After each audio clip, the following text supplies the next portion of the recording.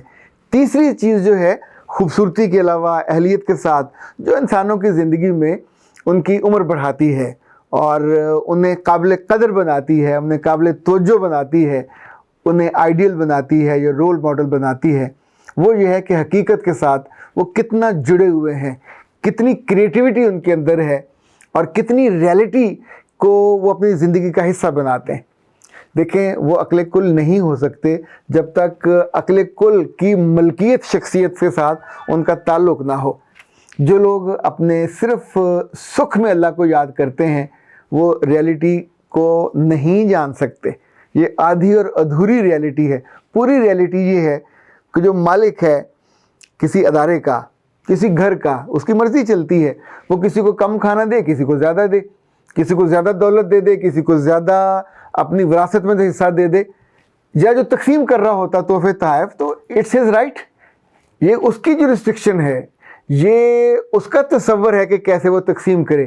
اسی طور پہ اگر کسی کو مشکل ملتا کام اور زیادہ ملتا ہے اور سخت ملتا ہے تو اس کے بعد یہ بھی یاد رکھیے گا ریئلٹی یہ ہے اس کا انعام بھی زیادہ ہوتا ہے، اس کی شاباش بھی زیادہ ہوتی ہے. دنیا میں ہم عام طور پہ ہم کو لگتا ہے کہ سکھ ہی سکھ ہماری قسمت میں ہونے چاہیے، پر جو بنانے والا رب ہے اس نے سکھوں اور دکھوں کی تقسیم کی ہے.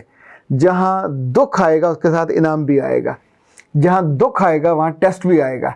صحابہ کے ساتھ تو میں نے ایسی روایت پڑھی ہیں کہ اگر وہ بیمار نہیں ہوتے تھے لمبا عرصہ تو وریڈ ہوتے تھے، آپس میں بیٹھ کے باتیں کرتے تھے کہیں اللہ سے ناراض تو نہیں ہو گیا، کیونکہ اللہ کے رسول نے جو بتایا ہوا ہے کہ جب بیماری آتی ہے اور آپ اس پہ صبر کرتے ہو اور شکر کرتے ہو تو اللہ اس میں سے ایک ایک لمحے کا اجر آپ کو دیتا جاتا ہے.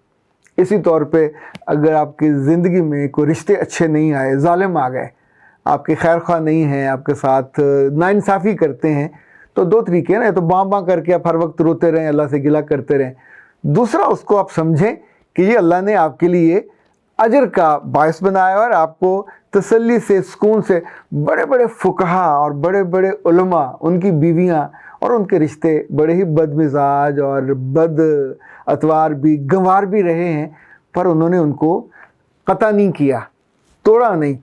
ہم آپ تو آج کل بالکل اس کو آسان سمجھتے ہیں کہ کبھی کبھی یہ بھی تو سوچا جا سکتا ہے کہ یہ جو آپ کو رشتہ ملا یہ آپ کی آزمائش تھا اور آپ نے اس کو ٹھیک کرنا تھا، آپ نے اس کے ساتھ اپنے آپ کو لائزان میں لے کے چلنا تھا.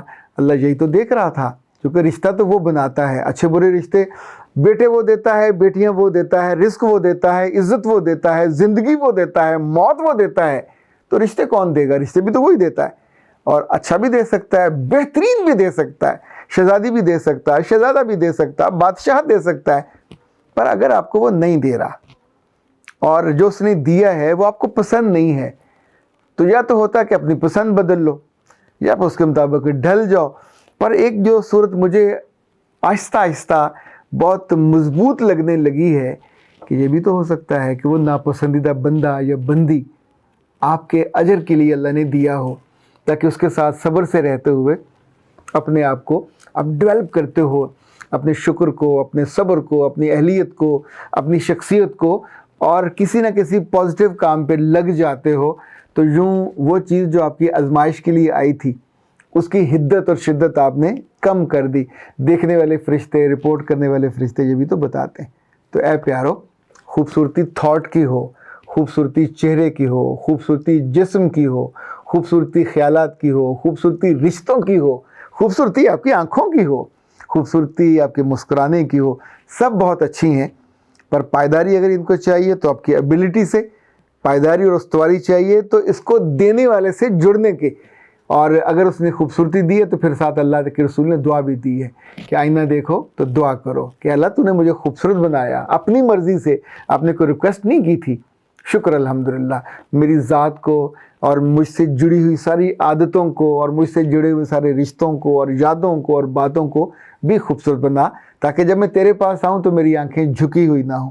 اسی طور پہ یاد رکھیے گا اس سیریز کو اگر آپ اپنی زندگی میں کریٹیو بن جاؤ گے تو نہ شکرا پن سے بچ جاؤ گے، بے صبری سے بچ جاؤ گے. اور یہ جو ہم ہر بات پہ سوچنے لگ جاتے ہیں کہ وائی می، میرے ساتھ یہ کیوں ہوا، تو میرے ساتھ اس لیے ہوا کہ شاید اللہ کو آپ پیارے تھے اور وہ آپ کو تھوڑا سا ٹنکا دے کے دکھ دے کے یہ دیکھنا چاہتا تھا کہ اس کو میں جو اجر اور انعام دوں اتنا سا دوں یا اتنا سا دوں. تو آزما دیکھیے.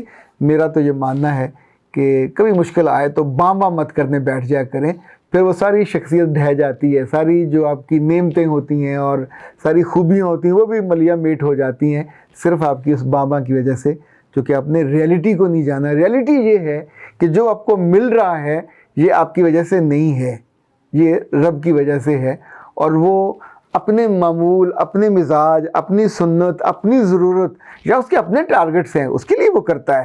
اور ہم کو اس کی مرضی جان کر، اس کی منشا جان کر، اس کی پسندیدہ راہ پہ یا رستے پہ یا طرز عمل کو اختیار کرنا ہے تاکہ ہم اس کی آنکھوں میں اٹھ سکیں. اختر عباس کو اجازت دیجیے. السلام علیکم.